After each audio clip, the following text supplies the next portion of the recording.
And welcome to the recording for game design, and this is for week 7. You can see week 7 goes September 23 through 27.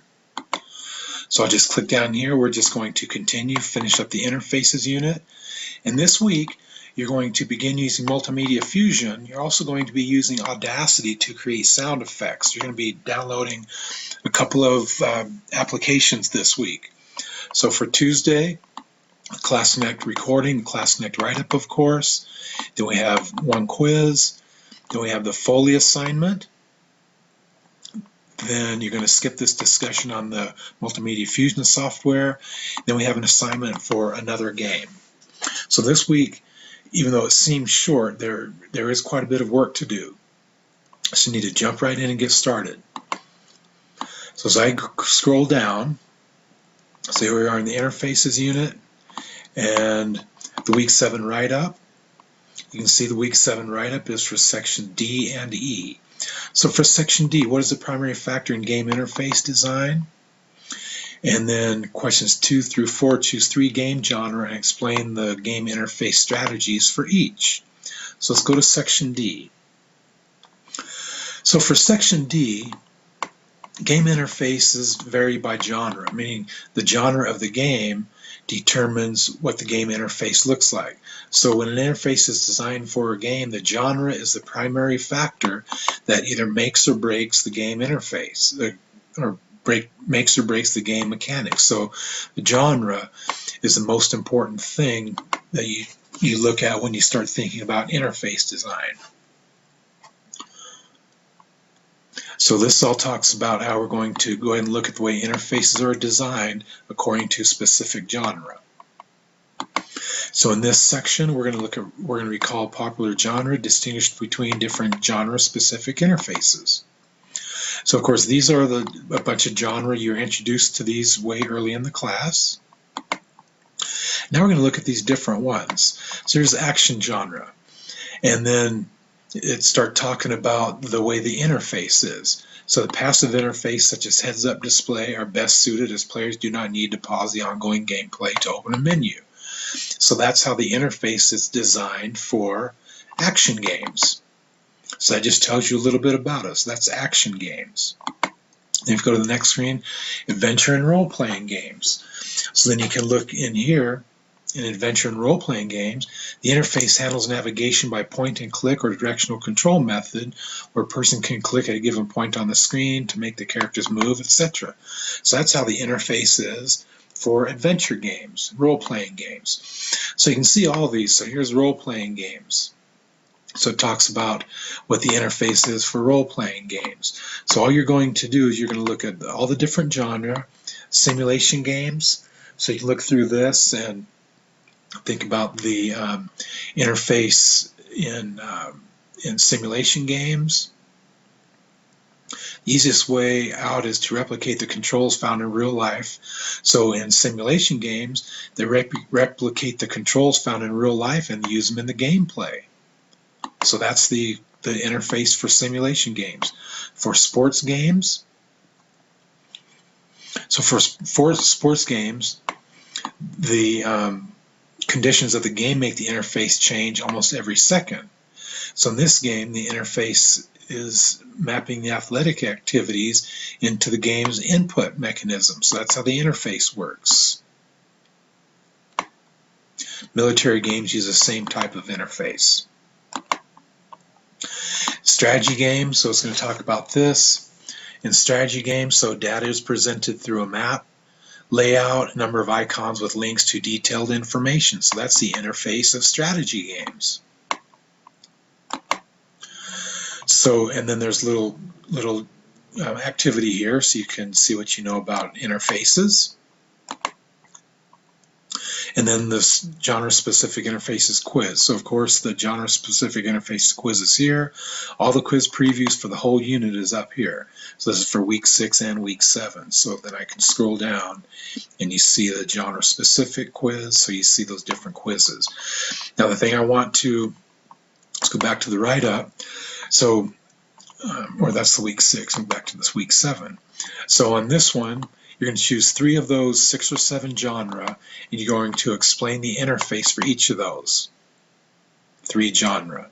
So that's how you're going to answer questions 2 through 4. Okay, section E. So what two components of a game must be combined to give the game the best experience? What two purposes does audio serve in a game? What 3 sound components are included when games are developed? Describe what Foley is and give 2 examples. And then if you download a Multimedia Fusion, that's just going to be yes or no at the end of the unit. So let's go into section D. So in section D, we're going to look at genre-specific, or not D, section E, sorry. So in section E, we're going to look at game ambiance through sound, and ambiance is the feeling of the game. So like when you watch a scary movie alone at night, just a little bit of sound in the background can really scare you, a little sound out in your yard or something like that, right? So the imagery of movies and games are really important, but visual and auditory are what is needed to make the games the best they could be. So if I go back to that week 7 Class Connect write-up, the 2 components are visual components and auditory components.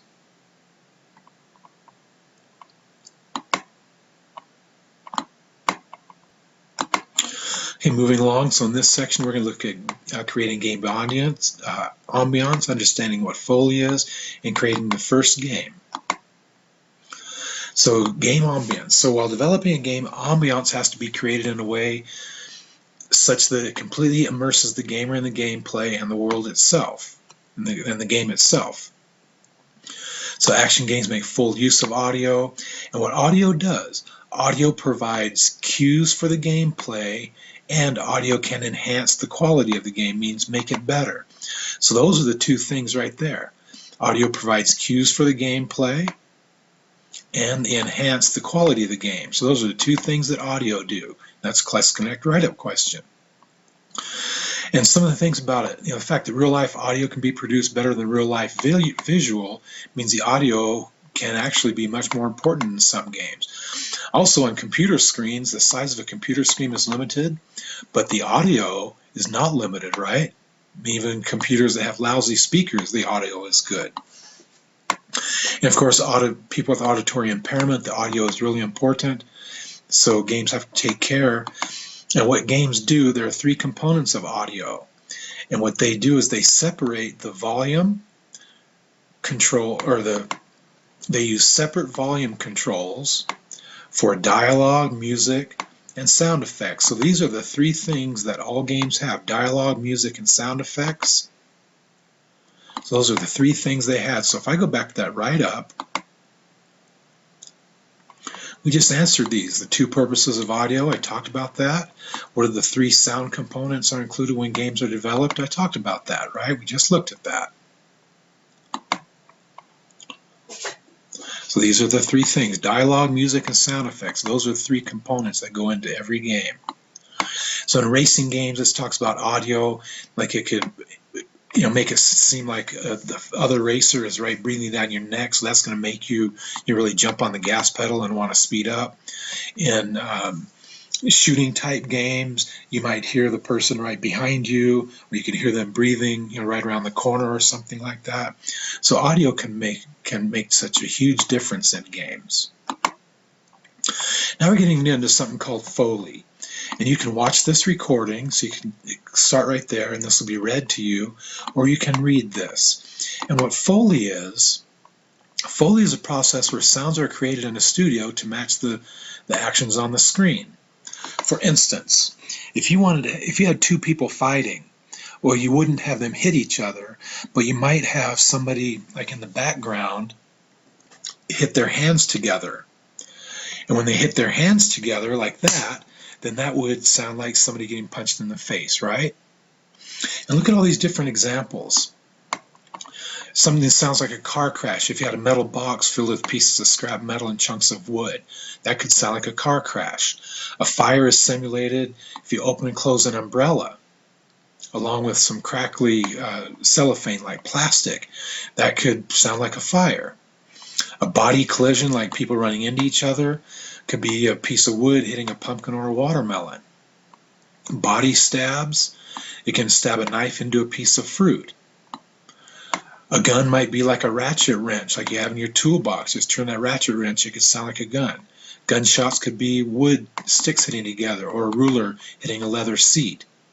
So look at all these examples. You can boil water and record it, or you can, or to have boiling water, you could blow a straw to make bubbles. That could be like boiling water, boiling lava.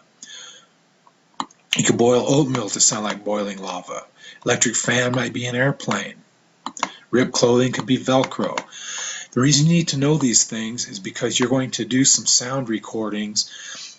And last year I had a person that turned them in and they said, this is my hand, my fist hitting my hand, and that's simulating the sound of somebody's fist hitting somebody's hand. Well, no, that's not the way you're doing it. The sound effect you're making is using something different to cause the sound effect you want to have in a game. Like the ratchet to make a gunshot, or opening and closing the umbrella to sound like fire, possibly. So that's the sound effects you're going to make. And that's what Foley is. So if I go back to the write-up, week 7 write-up, it says right here, describe what Foley is and give 2 examples. So I just talked about that. I just mentioned some examples, didn't I? Then number 10, have you downloaded Multimedia Fusion? Well, tell me yes or no, and you'll get to it in this unit. So let's go back to section E and wrap up section E. Okay, this Foley assignment. You're going to create 5 sounds using your own technique or techniques that were in the tutorial. You're going to record the sounds, and what you're going to do is when you go, also you're going to do 5 of the ones that were in the tutorial, and try to create 1 extra file, one of yourself doing something, if you can think of something.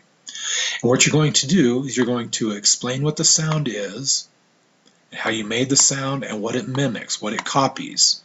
And then those are going to be MP3 files you'll create. You're going to use the program called Audacity. Now this says the orientation unit, but if I go right up here, if I go to Course Home, right here is how you download Audacity. Click on that and go download it. Now also, in the assignment directions, right here, I have the assignment for doing the Foley assignment, the recording to do the Foley assignment, 8-minute video. So this assignment directions announcement right here, this will show you exactly how to do this Foley assignment. It tells you exactly how to do it, how to save the files, all of that. Okay, moving along, Multimedia Fusion. So what you're going to do in Multimedia Fusion, you're going to go right here, you're going to download, it's a 30-day demo that you're going to download. So you'll download and install it. Now once you download it and install it, when you go to run the program, once you have installed it, it's going to come up with this window. Now the tutorial might open up immediately. If it doesn't, then go to Help Tutorial, and you're going to do a tutorial that's called the Choco Break game. And this tutorial will have you create like an old-fashioned Pong game where you're going to be hitting the ball and knocking bricks out. So you need to go through this tutorial to see how to do the Choco Break game. So the tutorial will help you do that. So again, you're going to download Multimedia Fusion right here. Then when you first start it up, it might just start the tutorial right off the bat. Then you'll do the tutorial and you'll create this Choco Break game. And it'll work you through how to save it and do all of that stuff. So you're going to do that Choco Break tutorial. That's just practice. Then, and we're not doing this discussion, so you're going to do the Choco Break as a practice. Then you're going to go here, and we're not going to have a quiz, but here you're going to create a second game using Multimedia Fusion. This is one you're going to create on your own. So you might have a game that's very similar to Choco Break, but instead of fruit, the guy might try to catch cats and dogs. You might have them drop down on the screen. So you're going to include a start screen and a high score screen. Try to create your own background, not from the library. In the tutorial you use the library, but see if you can include your own background. And some self-made sounds if you can figure that out, using Foley sounds. And you'll learn when you do that Choco tutorial, when you do this Choco Break tutorial, it will have you input sounds, use the library for different backgrounds, and you'll see how you can do that stuff. You'll learn how to do it. Then you'll be able to do it on your own for this assignment. So you're going to click right here, and this is the tutorial. So this goes to the website that creates these games. But what you'll do right here, you'll go right down at the bottom, and there's tutorials. And once you hit tutorials, you're going to go to, I think it's going to be the beginners one. And here's the Catch the Fruit tutorial. So you're going to download this tutorial, and you can go through the Catch the Fruit tutorial if you want to see how to do that.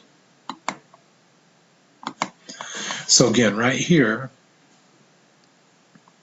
so this tells you what you're going to do. So you're going to follow the tutorial on doing the Catch the Fruit, and then then you're going to add some of your own things to it. And there's the PDF on this tutorial. So you'll see that this game you're going to be catching some fruit instead of hitting bricks like the Choco Break game. And this will work you through the tutorial right here. This will work you right through the thing.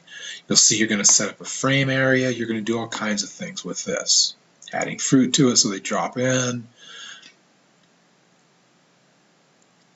So that's the tutorial for the Catch the Fruit game.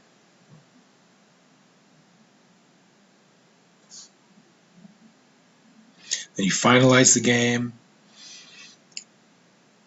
and once you finalize it, save it. Then you don't turn in the exe file. You'll turn in the MFA file that you create when you save. So when we think about the work for this week, let me go back to the assignment. So for this week, we have the Class Connect write-up you'll do, genre-specific quiz. You have the Foley assignment where you do the 5 sound effects or 6 sound effects. Then you have the Choco Break tutorial that you'll do. Then you have the Another Game assignment. So that's the work that you have for this week. And you do not turn in the Choco Break game. The Choco Break game, don't worry about turning it in. That is just for practice for you. So to go back to where that was, I think it was on page 7. So this Choco Break game, this is just going to be for your own use to see how Multimedia Fusion works. But what you will turn in is the assignment Another Game. And just follow these directions. So that's all I have for you. So this week you have a few things to do, but you should be able to easily get it done this week, and then you can get makeup stuff work done. Now this is the 7th week, so we have week 7, week 8, and week 9, and that's going to be it. So if you're behind, you really need to get things caught up. Well, thanks everybody. Talk to you soon. Bye.